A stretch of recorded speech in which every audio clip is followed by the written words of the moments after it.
Hello students, मैं आपका आसिया classes में एक बार फिर से स्वागत करती हूँ। उम्मीद करती हूँ कि आप सबकी परीक्षाओं की तैयारियाँ अच्छे से हो रही होंगी। आज हम वायुमंडलीय दाब और पवन का अध्ययन करेंगे। अगर आपको हमारे वीडियो अच्छे लगते हैं तो आप वीडियो को लाइक करिए, चैनल को सब्सक्राइब करिए और अपने फ्रेंड्स के साथ उनको शेयर करना बिल्कुल भी मत भूलिए। तो आपका ज़्यादा समय नष्ट ना करते हुए हम अपनी क्लास की तरफ चलते हैं। तो वायुमंडलीय दाब और पवन के बारे में अध्ययन करना है हमें। तो सबसे पहले हम देख लेते हैं कि वायु दाब होता क्या है। वायु दाब जो है मध्य समुद्र तल से वायुमंडल की अंतिम सीमा तक एक इकाई क्षेत्रफल के वायु स्तंभ के भार को वायुमंडलीय दाब कहते हैं। तो मतलब जहाँ पर एक जैसी वायुमंडल हो, एक जैसी इकाई वाली क्षेत्रफल में जो भी वायुमंडलीय दाब जहाँ पर एक जैसा हो उसको हम वायु दाब कहते हैं। यानी कि मध्य समुद्र तल से वायुमंडल की अंतिम सीमा तक मतलब इकाई क्षेत्रफल में वायु स्तंभ का भार जो है वो एक समान होता हो। अगर हम बात करते हैं कि वायुमंडलीय दाब जो है सामान्य दशाओं में समुद्र तल पर वायु दाब पारे के 76 सेंटीमीटर या 760 मिलीमीटर ऊंचे स्तंभ द्वारा पड़ने वाला दाब होता है। ठीक है, तो ये क्या होता है कि ये जो है समुद्र तल पर वायु दाब पारे यानी कि जिससे हम इकाई से नापते हैं तो 76 सेंटीमीटर या 760 मिलीमीटर ऊंचे स्तंभ द्वारा पड़ने वाला दाब होता है।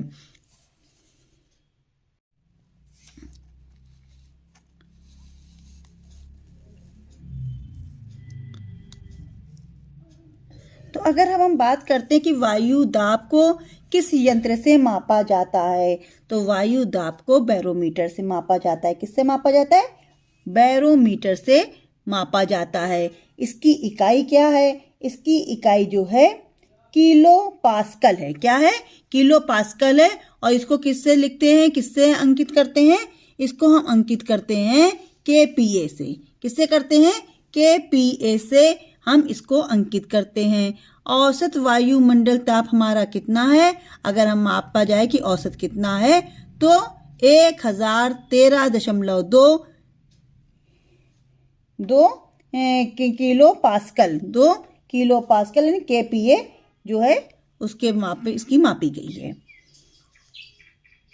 तो ये जो वायुमंडल के निचले भाग में वायु दाब जो होता है वो ज़्यादा रहता है, बड़ा हुआ रहता है। और जैसे जैसे ऊंचाई की तरफ जाते हैं, जैसे जैसे हम ऊंचाई की तरफ जाते हैं वैसे वैसे इसकी तीव्रता घटती जाती है। यानी वायुमंडल के निचले भाग में वायु दाब अधिक होता है और जैसे जैसे ऊंचाई की तरफ हम बढ़ते हैं वैसे वैसे इसकी तीव्रता घटती जाती है, कम होती जाती है। यह ह्रास दर प्रत्येक 10 मीटर की ऊंचाई पर 1 मिली बार होता है। यानी कि अगर आप 10 मीटर की ऊंचाई पर पहुंचते हैं तो 1 मिली बार तीव्रता कम हो जाती है। और 10 किलोमीटर की ऊंचाई पर यह 265 मिली बार वायु दाब एवं -49.7 डिग्री सेल्सियस मानक तापमान है। ये मानक तापमान की हम बात कर रहे हैं कि 265 मिली बार वायु दाब और -49.7 डिग्री सेल्सियस मानक तापमान होता है। यानी प्रत्येक 10 किलोमीटर की ऊंचाई पे इतना चेंजिंग आती है। अब देख लेते हैं हम कि समदाब रेखा होती क्या है। तो समदाब रेखा वह कल्पित रेखा है जो समुद्र तल के बराबर घटाए हुए समान वायु दाब वाले स्थानों को मिलाती है। यानी एक जैसा तापमान जहाँ जहाँ होगा वो समुद्र स्तर से जो भी हम उसकी अंकित करते हैं और एक जैसा तापमान नहीं वो वायु दाब एक जैसा होगा वो आपका होता है समदाब रेखा। यानी काल्पनिक रेखा है, ये वास्तव में होती नहीं है, ये केवल काल्पनिक रेखा है जो समुद्र तल के बराबर घटाए हुए समान वायु दाब वाले स्थानों को मिलाती है। इसको हम समदाब, ये समदान लिखा है, समदाब रेखा कहलाती है। ठीक है, तो पृथ्वी के धरातल पर एक जैसे जहाँ पर वायुदाब होता है या समदाब होता है, वहाँ पर जो एक जैसा क्षेत्र होता है उसको मिलाने वाली रेखा को आप समदाब रेखा कह सकते हैं, वही कहलाती है समदाब रेखा। अगर पृथ्वी के धरातल पर अगर हम देखें कि वायुदाब के कितने कटिबंध हैं, तो कटिबंध 4 होते हैं। कितने कटिबंध हैं? पृथ्वी के धरातल पर वायुदाब के कटिबंध 4 हैं।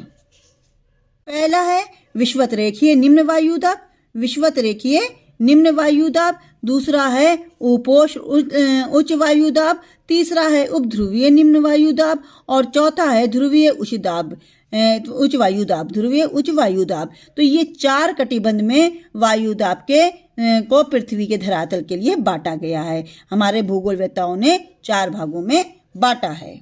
अब हम इनका एक एक का अध्ययन करेंगे। सबसे पहले इसको हम एक चित्र के माध्यम से समझ लेते हैं। देखिए, ये विषुवत रेखा जो 0 डिग्री की रेखा आपको दिख रही है, इस सर्किल पर वृत्त पे जो हमने एक ड्रॉ किया है, इस पे 0 डिग्री की जो रेखा दिख रही है, ये आपकी विषुवत रेखा है। ठीक है, और इस रेखा से अलग अलग दिशा में अलग अलग ये आपके कटिबंध हैं। ये 0 डिग्री की रेखा जो है ये आपकी विषुवत रेखा है। ये 23.5 डिग्री उत्तरी अक्षांश में और 23.5 डिग्री दक्षिणी ये आपके गोलार्ध में दोनों तरफ ये कर्क और मकर रेखा है। और ये 66.5 की उत्तर और दक्षिण में दोनों में रेखाएं हैं। तो ये आप इतना समझ लीजिए कि इस तरह ये जो रेखाएं हैं अक्षांशीय विस्तार हैं, इसके ही दोनों तरफ दोनों ही गोलार्ध में, यानी कि 0 डिग्री के उत्तरी तरफ और दक्षिण की ओर दोनों दिशाओं में ये दोनों तरफ फैले हुए हैं। तो इसके बारे में अब अध्ययन कर लेते हैं।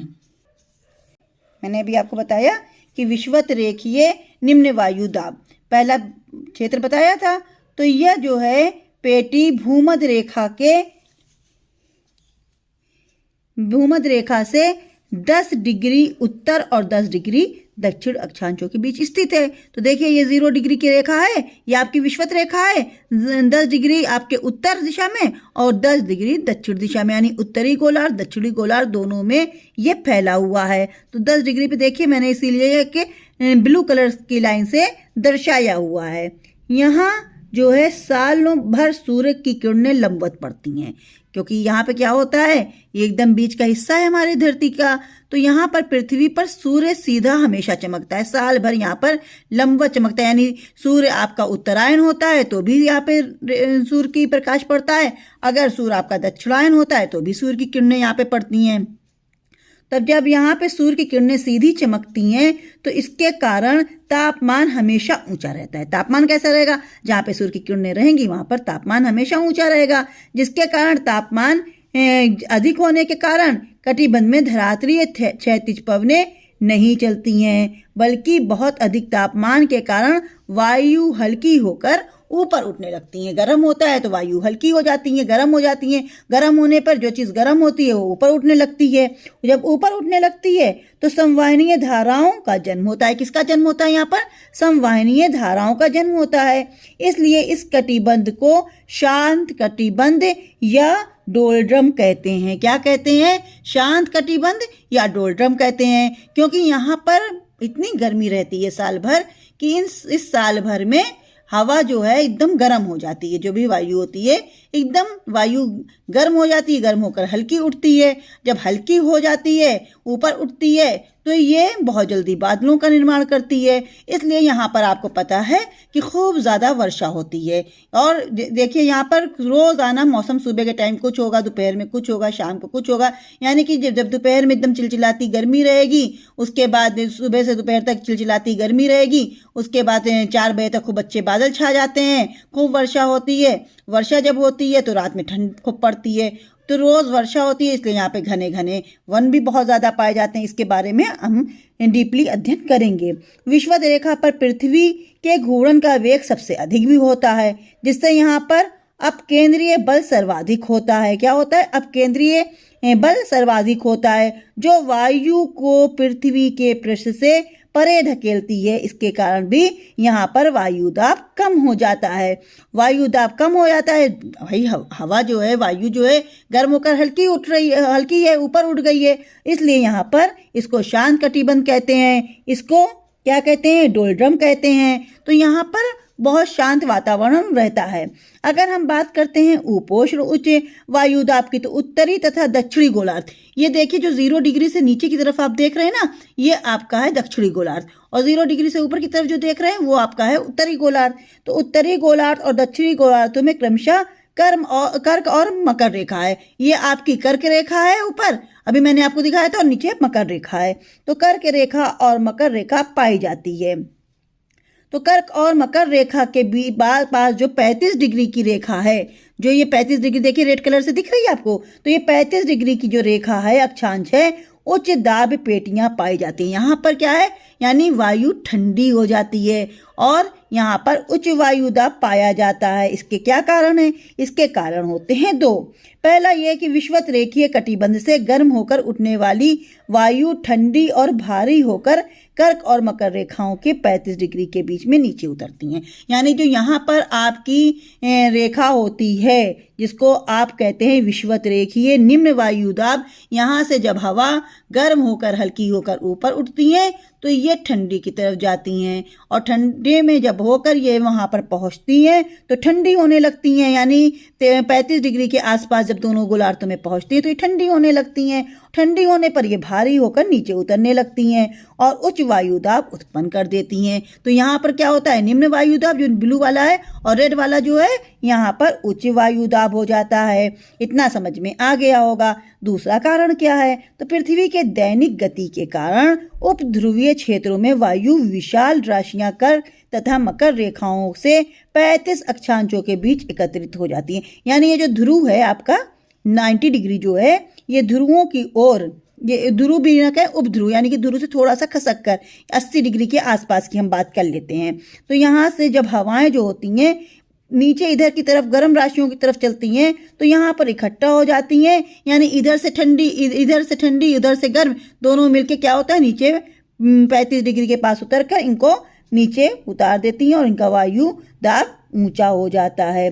तो विषुवत रेखा से 30 डिग्री से 35 डिग्री अक्षांशों के मध्य दोनों गोलार्धों में उच्च वायु दाब की पेटियां उपस्थित होती हैं। यानी यहाँ पर और यहाँ पर क्या होता है, 35 डिग्री के आसपास, 30 से 35 के आसपास उच्च वायु दाब की पेटियां हैं। इस उच्च वायु दाब वाली पेटी को अश्व अक्षांश कहते हैं। क्या कहते हैं इनको? अश्व अक्षांश कहते हैं।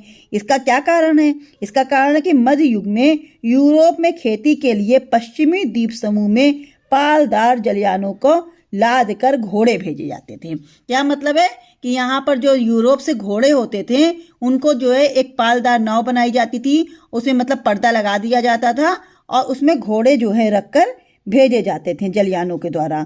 तो प्रायः इन जलयानों को इन अक्षांशों के बीच वायु शांत होने के कारण आगे बढ़ने में बहुत कठिनाई होती थी।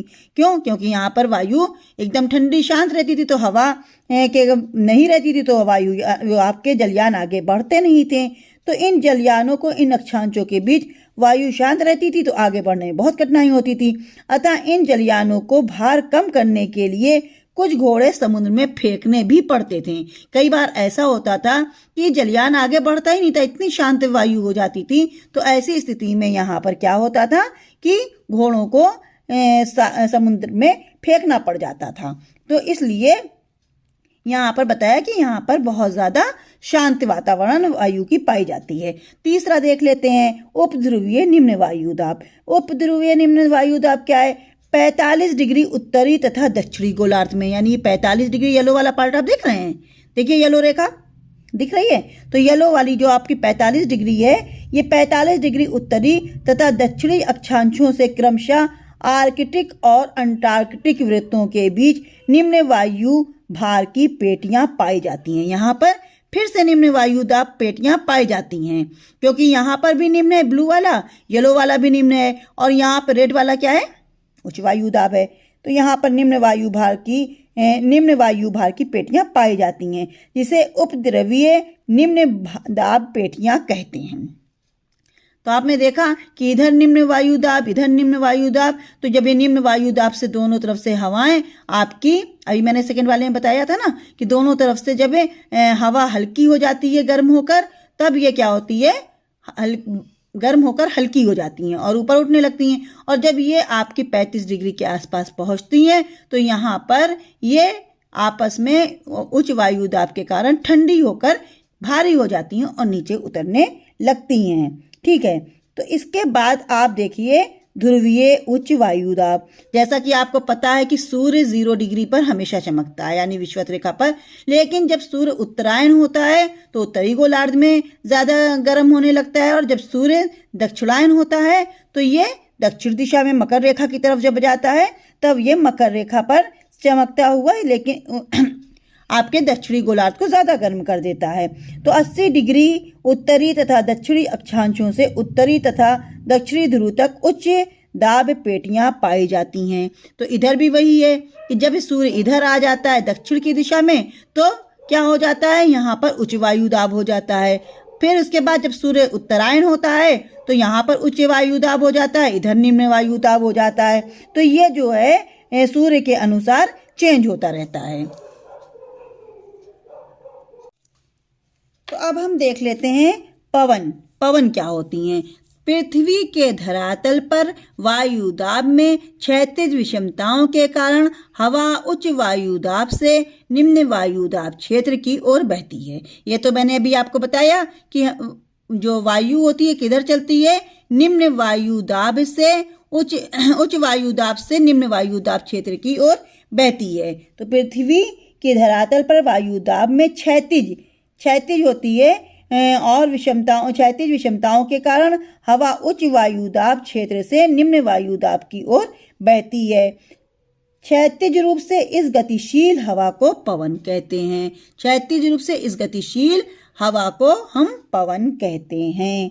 अगर हम बात करते हैं ऊर्ध्वाधर दिशा में गतिशील हवा को वायुधारा कहते हैं। यदि पृथ्वी स्थिर होती तो उसका धरातल समतल होता। पृथ्वी अगर हमारी स्थिर होती, हमारी पृथ्वी क्या है, 23.5 डिग्री अंश पर झुकी हुई है, अपनी धुरी पर सूर्य के चक्कर लगा रही है।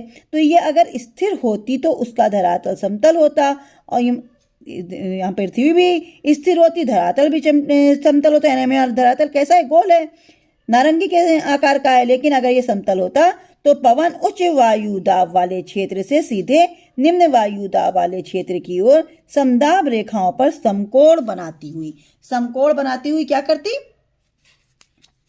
समकोण बनाती हुई चलती। और वास्तविक स्थिति यह है कि पृथ्वी अपने अक्ष पर घूर्णन कर रही है। ऐसा तो है नहीं, ये समदाब ये आपका समकोण पर तो कर नहीं सकती, क्योंकि ना तो ये स्थिर है और ना ही ये चपटी है। ये क्या है, ये अपने अक्ष पर घूर्णन कर रही है। ये सूर्य के चक्कर लगा रही है, स्थिर नहीं है, नारंगी के आकार की है, ये चपटी नहीं है। तो ऐसी स्थिति नहीं हो पाएगी। तो यही कारण है कि पवन जो है प्रभावहीन होकर, कई कारणों से पवन प्रभावहीन होकर अपनी दिशा में परिवर्तन करती हुई चलती है। तो पवन को हम देख लेते हैं कि पवन के प्रकार क्या हैं। तो पवन के प्रकार देख लेते हैं। तो पवन जो है 3 प्रकार के हैं। पवन के प्रकार अगर देखें, पवन सबसे पहले प्रचलित पवन, दूसरा होता है मौसमी पवन और तीसरा होता है स्थानीय पवन। तो पवन कितने प्रकार के हैं? पवन 3 प्रकार के हैं, प्रचलित पवन, मौसमी पवन और स्थानीय पवन। तो अब हम एक एक करके इनका भी अध्ययन करेंगे। तो सबसे पहले हम देख लेते हैं आपका प्रचलित पवन। प्रचलित पवन होती क्या है? तो प्रचलित पवन पहले हम देख लेते हैं।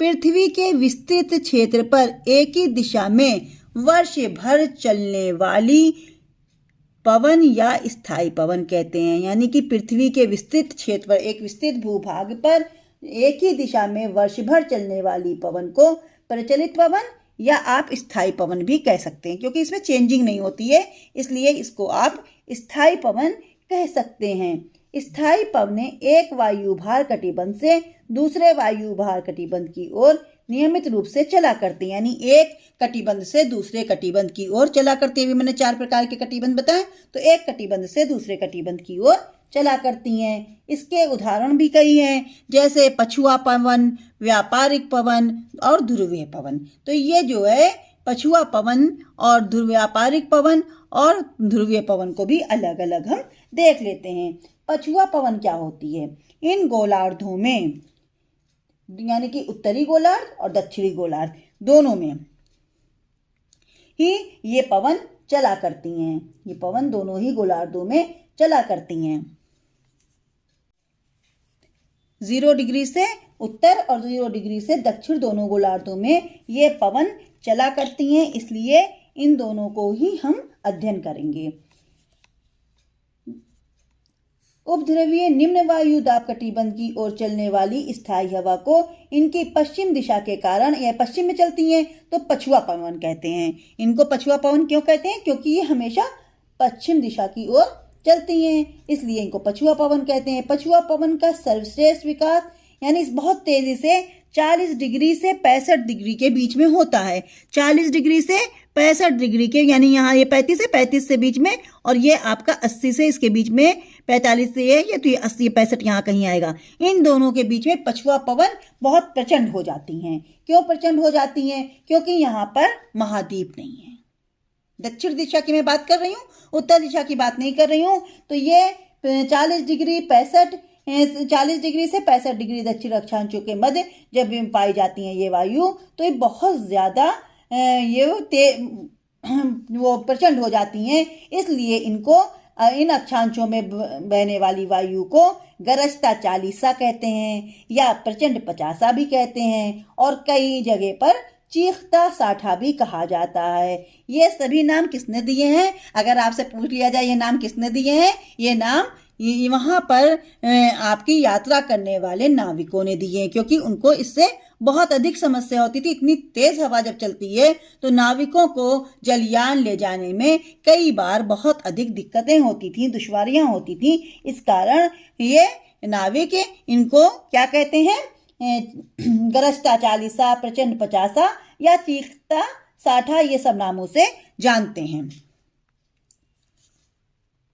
इसके बाद व्यापारिक पवन। व्यापारिक पवन होती क्या है? लगभग 30 डिग्री उत्तरी अक्षांश और दक्षिणी अक्षांशों के क्षेत्र या उपोष्ण उच्च वायु दाब कटिबंध से भूमध्य रेखीय निम्न वायु दाब में जो कटिबंध, यानी कि आप जो भूमध्य रेखीय निम्न वायु दाब कटिबंध की ओर दोनों गोलार्धों में वर्ष भर निरंतर प्रचलित चलने वाली, प्रभावित होने वाली पवन को व्यापारिक पवन कहते हैं। कौन सी रेखा में? यानी 30 डिग्री उत्तरी अक्षांश और 30 डिग्री दक्षिणी अक्षांश के बीच में जो ये उपोष्ण उच्च वायु दाब है, और ये आपका भूमध्य रेखीय निम्न वायु दाब है। भूमध्य रेखीय निम्न वायु दाब है, इनके मध्य बहने वाली, प्रभावित होने वाली पवन को व्यापारिक पवन कहा जाता है। अगर हम बात करते हैं कि ये क्यों होता है, तो कॉरियोलिस बल और फेरल के नियम के अनुसार उत्तरी गोलार्ध में अपनी दाईं और दक्षिणी गोलार्ध में अपनी बाईं ओर ये विक्षेपित होती हैं। तो क्या मतलब कि ये जो व्यापारिक हवाएं हैं, ये किस नियम से? कॉरियोलिस बल और फेरल के नियम के कारण उत्तरी गोलार्ध में ये अपनी दाईं ओर और दक्षिणी गोलार्ध में अपने बाईं ओर ये विक्षेपित होती हैं। यानी कि जब उत्तरी गोलार्ध में ये इधर की तरफ, किधर की तरफ होगा? ईस्ट की तरफ, और दक्षिणी गोलार्ध में वेस्ट की तरफ ये बहती हैं। ठीक है, तो ध्रुवीय पवन अब हम देख लेते हैं।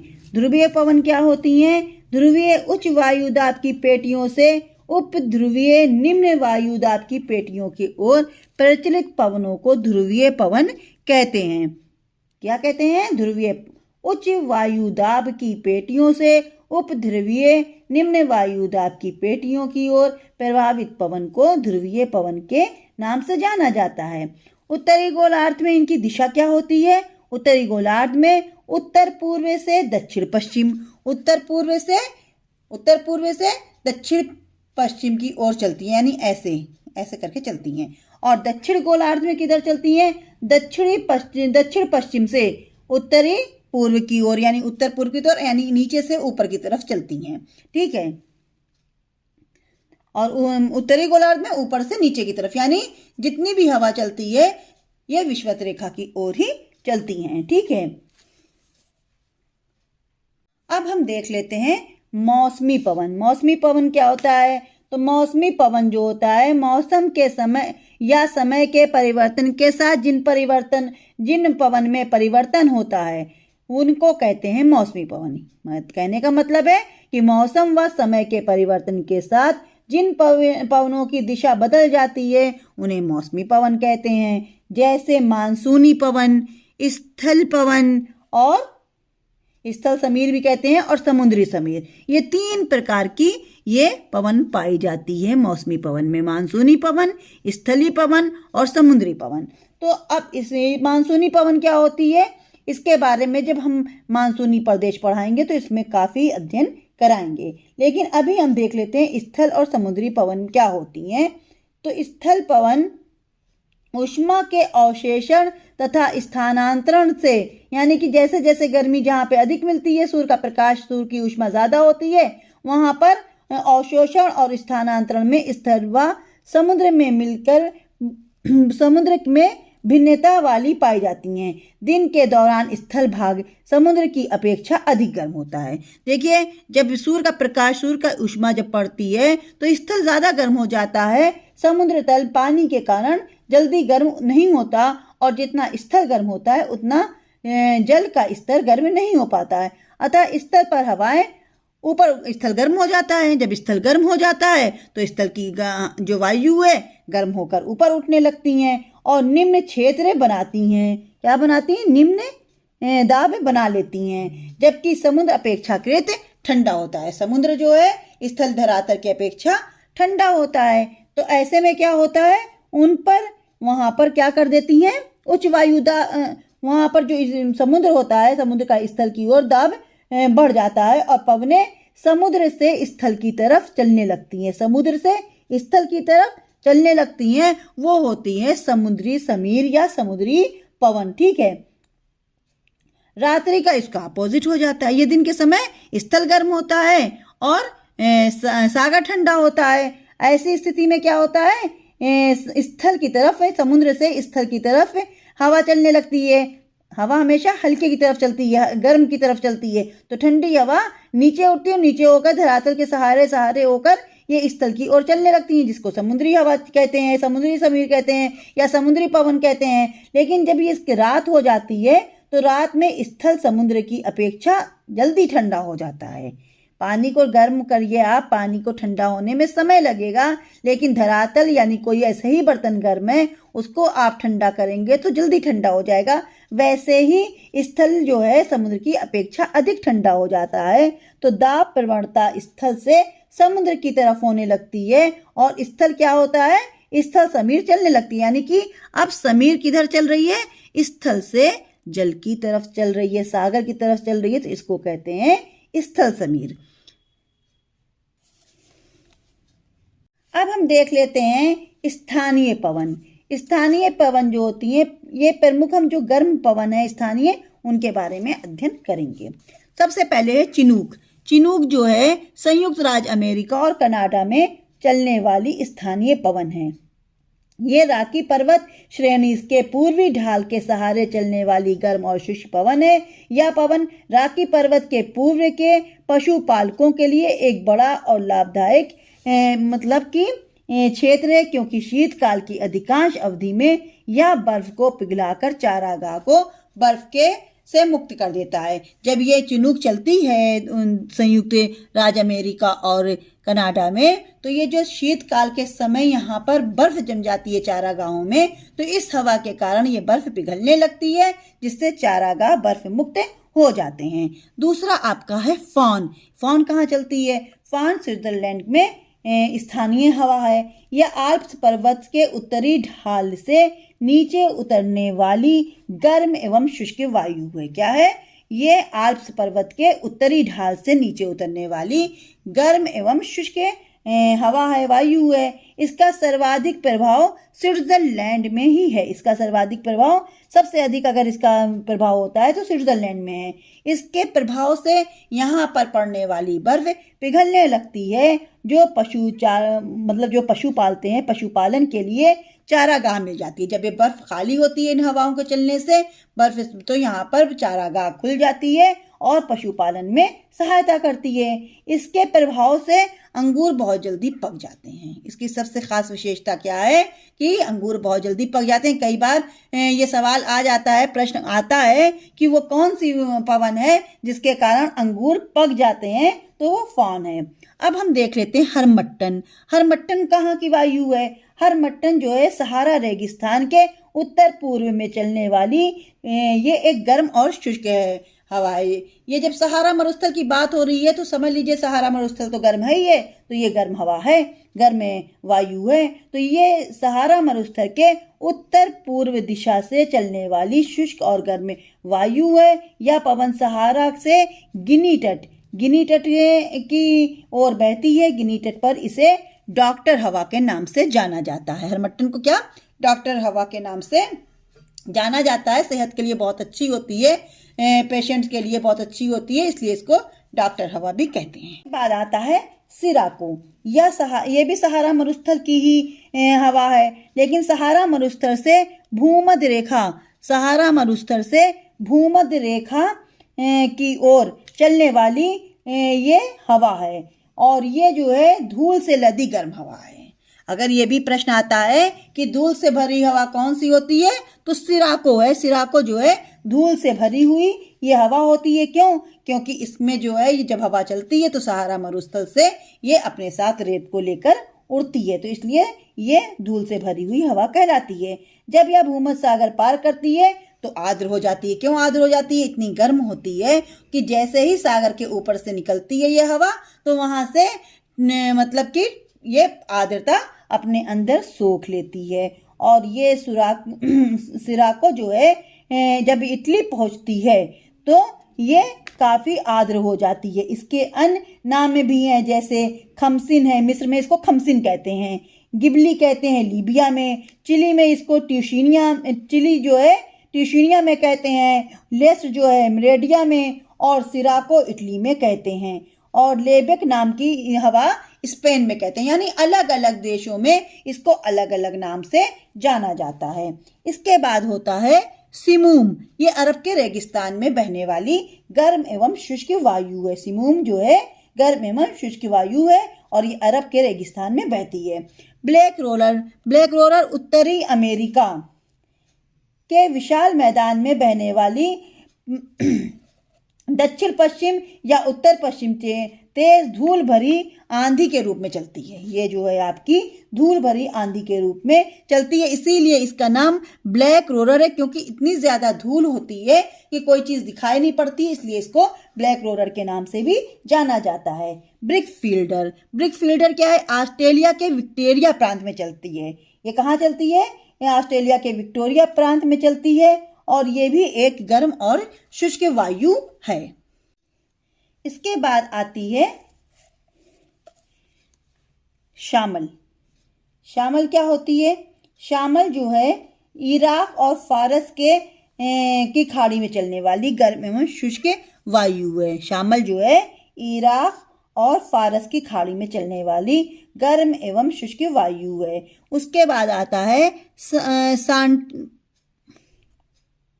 ये गलत लिखा है, सांटा आना। ये बाटा आना लिखा है, बाटा आना नहीं है, ये सांटा आना है। सांटा आना जो है दक्षिणी कैलिफोर्निया में सांटा आना घाटी से चलने वाली गर्म एवं शुष्क धूल भरी आंधी होती है। इस जगह के नाम पर इसको सांटा आना नाम दिया गया है, सांटा आना। ठीक है, सांटा आना के बाद अगर हम बात करते हैं कि कोइम्बेंग कौन सी है, तो यह जावा इंडोनेशिया में बहने वाली गर्म एवं शुष्क वायु है। यह जो है ये जो कोइम्बेंग है ये जब तंबाकू की खेती के लिए बहुत नुकसानदेह है, बहुत ज़्यादा हानि पहुंचाती है तंबाकू की खेती के लिए। इसके बाद है जेट प्रवाह क्या है? जेट प्रवाह जो है क्षोभ मंडल के ऊपरी परत में बहुत ही गति से चलने वाली सक्रिय नलिकाकार व विसर्पी पवन प्रवाह जेट प्रवाह कहते हैं। ये क्या होती है? क्षोभ मंडल के ऊपरी परत में बहुत ही तीव्र गति से चलने वाली सक्रिय नालिकाकार व विसर्पी पवन प्रवाह को हम जेट प्रवाह कहते हैं। या 6 से 12 किलोमीटर की ऊंचाई पर 6 से 12 किलोमीटर की ऊंचाई पर ये पश्चिम से पूर्व की ओर प्रवाहित होती है। किधर? पश्चिम से पूर्व की ओर बहती है और इसकी गति जो होती है 6 से 12 किलोमीटर प्रति किलोमीटर रहती है। यह दोनों गोलार्धों में पाई जाती है, परंतु उत्तरी गोलार्ध में यह अधिक शक्तिशाली हो जाती है। क्यों? क्योंकि इसमें वायु 120 किलोमीटर प्रति घंटा की दर से चलती है। अगर हम इसके उत्तर में क्यों ये विशाल हो जाती है? क्योंकि यहाँ पर वायु 120 किलोमीटर प्रति घंटा की रफ्तार से चलती है।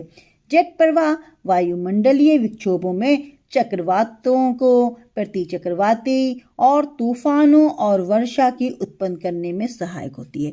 यानी इनके कारण जो है क्या होता है?